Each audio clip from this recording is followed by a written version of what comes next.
అయిపోయింది fish curry almost అయిపోయింది. ఇదిగోండి. హాయ్ అండి, నేను మీ Komala. Welcome to my channel Komala Telugu cooking channel.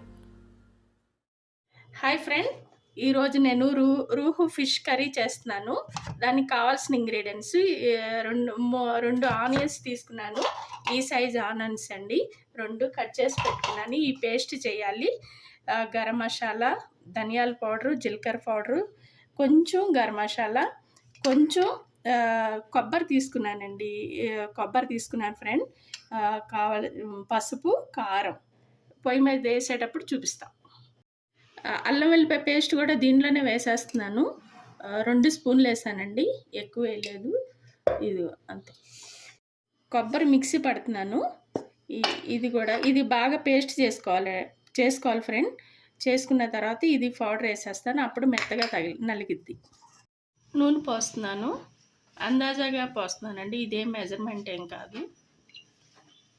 ఇదిగో ఫ్రెండ్, ఇది ఇంత, ఒక గుంట గరిటెన్నర, అంతకన్నా ఎక్కువ కాదు. నూనె వేడెక్కింది. ఈ పేస్ట్ దీంట్లో వేసేస్తున్నాను. నూనె వేడెక్కింది, ఈ పేస్ట్ వేసేసాను. ఇది బాగా కొంచెం బ్రౌన్ కలర్లో రావాలి.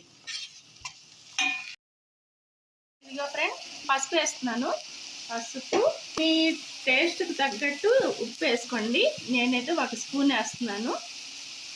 కావాలంటే మళ్ళీ వేసుకోవచ్చు. పసుపు, ఉప్పు ఇలాగే, ఎందుకన్నా ఎక్కువ వేయకూడదు ఫ్రెండ్. ఎందుకంటే కర్రీ ఎలాగో బాగా దగ్గరికి అయిపోద్ది కదా.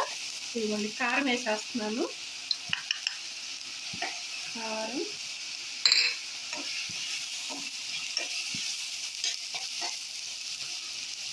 పేస్ట్ చేసి పెట్టుకున్న మసాలా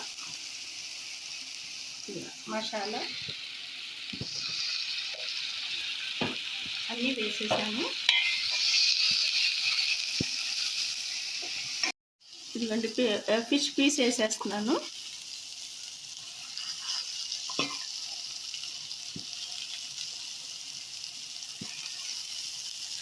ఇదిగోండి, ఉప్పు కారం పట్టించి పెట్టాను నేను. ఇవి ఇలా వేసేసుకుంటే ఉప్పు కారం బాగా పట్టిద్ది ఆ పీసులకి. కొంచెం వాటర్ పోసుకోవాలి. ఇప్పుడే ముక్కుని ఇట్లాగనే తిప్పేసుకోవాలి. ఇప్పుడే, ఎందుకంటే తర్వాత మళ్ళీ తిప్పితే మెత్తపడిపోతుంది అన్నమాట. ఇలా ఇప్పుడు ఏం అవ్వదు.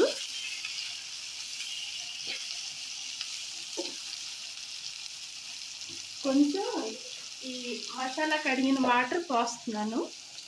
ఎందుకన్నా ఎక్కువ పట్టవండి నీళ్ళు, ఎందుకంటే దగ్గరికి ఇది గ్రేవీ కదా. మళ్ళీ మొత్తం అయిన తర్వాత కర్రీ లీవ్స్ ఇప్పుడే వేస్తున్నాను. ఎందుకంటే నూనెలో వేస్తే బాగోదు. ఇప్పుడు పైన ఇలాగ వేస్తేనే దాని టేస్ట్, దాని ఫ్లేవర్ బాగా పట్టుకుంటుంది అన్నమాట చేపలకి.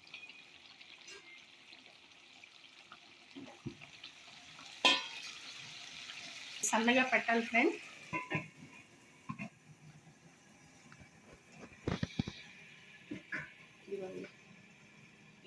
ఇలా మీడియం ఫ్లేమ్లో ఉంటే సరిపోతుంది. 15 minutes later. అయిపోయింది, ఆల్మోస్ట్ అయిపోయింది. నేను కొత్తిమీర వేసేస్తున్నాను. కొత్తిమీర వేసి ఒక 5 నిమిషాలు అలా ఉంచితే సరిపోతుంది. అంతా అయిపోయిన తర్వాత చూపిస్తాను.